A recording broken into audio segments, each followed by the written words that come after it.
नमस्कार दोस्तों। आज बात करने वाले हैं बिहू नृत्य के बारे में।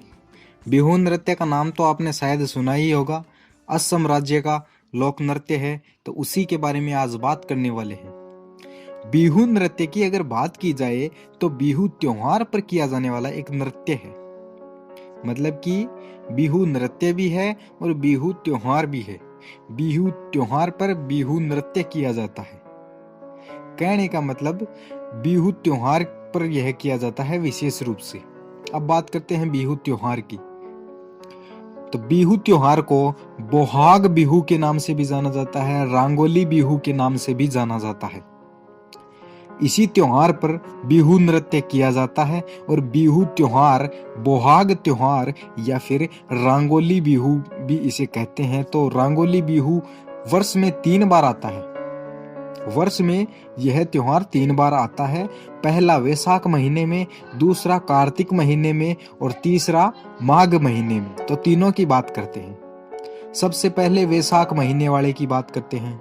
तो अगर अपन वैशाख महीने वाले बिहू त्योहार की बात करें तो उस समय नव वर्ष का अब क्या होता है, नव वर्ष प्रारंभ होता है। असमिया कैलेंडर के हिसाब से नव वर्ष कब प्रारंभ होता है, वैशाख महीने में होता है। और बात करें अपन अंग्रेजी कैलेंडर की, तो अंग्रेजी कैलेंडर के हिसाब से अप्रैल का महीना होता है और उसी समय पर नव वर्ष प्रारंभ होता है असमिया कैलेंडर में। और उसी के हिसाब से नव वर्ष के अवसर पर 7 दिन का यह त्योहार मनाया जाता है, जिसे वैशाख बिहू के नाम से जाना जाता है। बात करें काती बिहू की, काती बिहू जो कि कार्तिक मास में मनाया जाता है, कार्तिक महीने में मनाया जाता है। और काती बिहू को कंगाली बिहू के नाम से भी जाना जाता है। और यह काती बिहू क्यों मनाया जाता है कार्तिक मास में, तो धान अच्छा हो और उनमें किसी भी प्रकार का कीड़ा न लगे। मतलब कि उस समय फसल बहुत अच्छी हो, इसीलिए यह लोगों के द्वारा प्रार्थना की जाती है।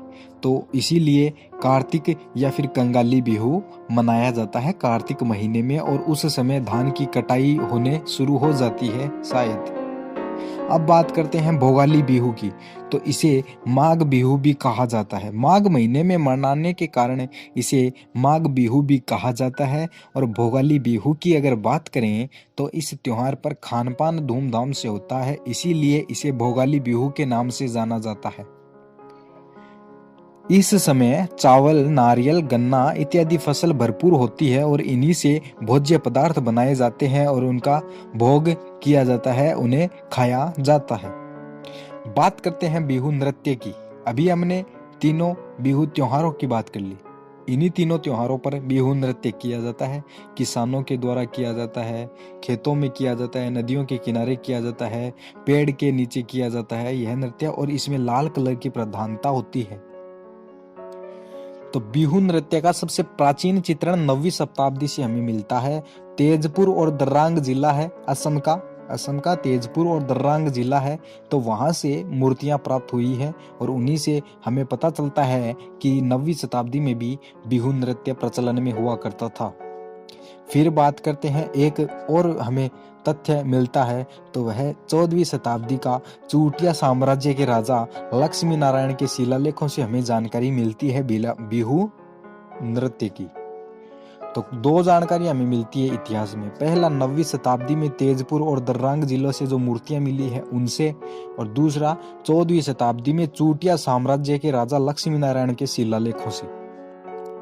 तो यहाँ पर हमें बिहू नृत्य की 2 जानकारियां मिली। उद्देश्य की अगर बात करें बिहू नृत्य के, तो बिहू नृत्य का मुख्य उद्देश्य क्या होता है, मौसमी भावना का जश्न मनाना और उसका अनुकरण करना ही बिहू नृत्य का क्या होता है, उद्देश्य होता है। और यह नृत्य विविध जातीय समूहों द्वारा किया जाता है, जैसे कि देवरीस, सोनोवाल कछारी, चूटिया, बोरोस, मिसिंग, राभा, मोरन, बोराहिस इत्यादि जातीय समूहों द्वारा बिहू नृत्य किया जाता है। और बिहू त्योहार की बात की जाए तो बिहू त्योहार असम का राष्ट्रीय त्योहार माना जाता है। तो धन्यवाद दोस्तों, यही जानकारी थी बिहू त्योहार के बारे में। अन्य जानकारियां जो आपको अच्छी लगी हो, सभी जानते हैं बिहू नृत्य कहाँ पर किया जाता है, लेकिन थोड़ा बहुत अंदर जाकर अपन डीप में जाकर पढ़ें तो हमें बहुत सी जानकारियां मिलती है बिहू त्योहार के बारे में।